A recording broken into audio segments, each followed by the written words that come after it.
Okay, so I have my page ready and just on a little clipboard. These are brilliant. I use these rather than taping them onto a board because they are just a wee initial drawing. And because you're not adding anything wet, there's no water, there's no paint. You don't need to worry about your page rippling or anything, so it's fine. Just put on here.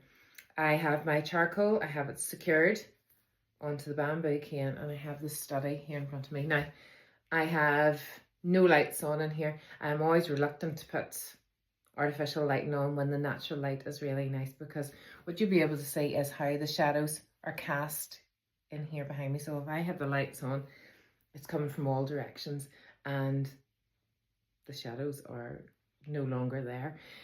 So yes, let's go. So really nice, really loose, just taking your time. Now, it doesn't really matter where you start, but generally where I would begin is over at the left hand side. So want to make sure it's the right size. I want to get everything in. So there are these nice cone flowers, these ones here. I think they're called red hot pokers. Putting them in. You see, not worrying too much about all the detail. Okay, look at the angles. Bringing it across. There's a nice daisy in here.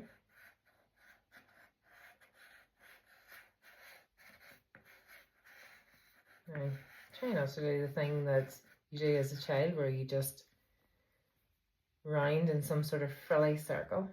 You're really taking in the information that's in front of you. Now, what you also have to do when you're thinking about these initial sketches is you're starting to edit down. You don't maybe want to add in all of this, because if you do, your piece becomes really complicated. So you're editing out, what do I really want in this piece? Which of these flowers, which of these shapes are going to add most impact to this composition?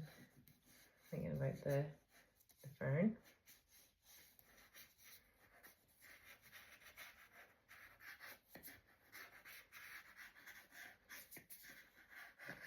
So all these wee straggly bits.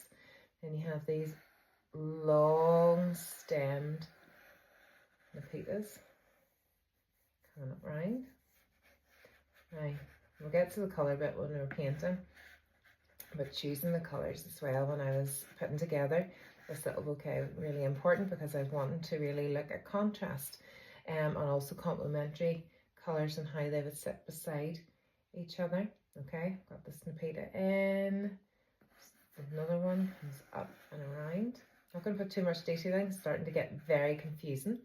The lupin, which is this one, let's get that in. Now, it's a funny shape. Look at how it is made up of all of like almost these individual little cells the whole way up. So rather than drawing the stem in this one, perhaps I will just start by drawing little shapes. Now, really, people will say, I can't draw.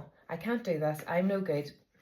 Well, do you know what? If you know your shapes, squares, circles, rectangles, oblongs, ovals, really all drawing is putting all of those shapes together to make the thing that you're looking at. They're all shapes that you already know, so I am assuming that these little shapes are similar to an oval, and what I am doing is I'm just building them up.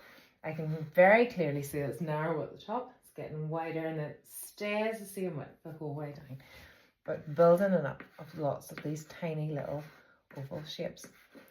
So you're not drawing a really accurate representational drawing here, but what you are doing is you're giving a feel for what is in front of you. You're giving your own interpretation, and really that is what art is all about. It's not about recreating a photograph or the actual object in front of you, but it's creating something that has your artistic stamp on it. Okay, now obviously my page is not big enough, or I've started too big.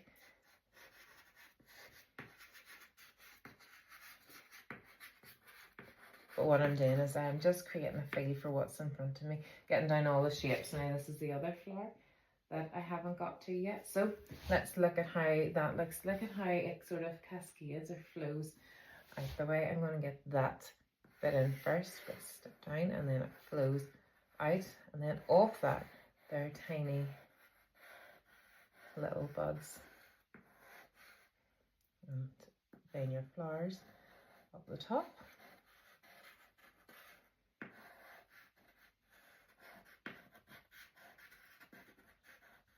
Just carefully using your eye. Now, there's no point in drawing here if you haven't looked here. Make sure that you're continually looking up. If you've been to any of my workshops before, or I have had videos on YouTube previously for lessons, you will know that I always say it's 90% looking and only 10% what you're actually doing with your hands. So being very careful just to follow the lines, to see the folds and the contours that are in front of you. You're not making it up, it is all there.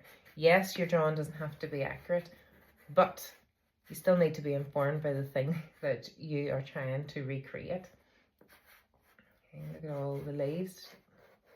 Okay, so I'm not just moving the charcoal up and down, but I am twisting and I am turning it as well. Filling this gap in. This particular daisy has lots of long, thin petals coming off, and there's a gap here where maybe some of them will come off. So I'm not trying to make a perfect picture here of everything just sitting nicely. There's lots of wilting flowers here. I'm not wanting to just make them look prettier than they are. I wanted to represent what's actually, or draw exactly what's in front of me. Alright, then I put in this little leaf here, bending down, and I'm only seeing one side of it, down into this other one that I'm going to let run off the page. And I'm going to give them something to sit in, which is the jug. So, I think I'm pulling this bit here, some more wee leaves, it's a bit chaotic in there, and you have these longer stems of grass. But there we go. Okay, now, really quick, really simple and easy. But what I've done is I have really concentrated on using my eye to inform what I am actually drawing. Now, this is a prep piece. It's a piece that we do, or I do, before I create a final painting. And I learn from them. So what I can clearly see is I need to be careful of my proportioning and sizing. In my head, I started off thinking everything was going on here. As I started off with my first flower, which was this red hot poker, started far too big to fit everything in. So what I have learned from this is, first of all, if I'm going to fit everything in, I need to be very careful about where I place things and their sizing. Secondly, it's chaos. There's so much here behind me, and in colour it'll be easier to distinguish between the different flowers. But if I'm using just black and white, it becomes very difficult unless I am really working through from dark to light. But I need to be careful in editing down what is in front of me. Just because it's all there doesn't mean it has to be all here. We'll have another go with the ink and the cocktail sticks.